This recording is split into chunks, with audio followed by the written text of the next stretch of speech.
on this side of the ramp where I'm sitting and watching a ramp show. Superstar Shakib খানের তুফান cinema দেখে প্রশংসায় ভাসালেন সোনাল চৌহান, যেটা এখন সামাজিক যোগাযোগ মাধ্যমে বেশ ভাইরাল।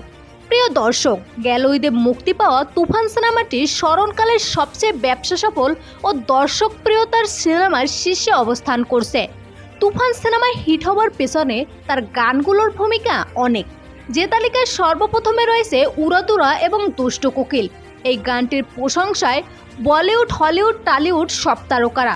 সেই তালিকায় এবার নাম লিখিয়েছেন সোনাল চৌহান। তিনি এক ইন্টারভিউতে ভারতীয় সংবাদ মাধ্যমে তুফান সিনেমার প্রশংসা করেন। On this side of the ramp where I'm sitting and watching তিনি বলেন, আমি ভাবতেই পারিনি সুপারস্টার শাকিব খানের তুফান সিনেমা এতটা হিট হবে।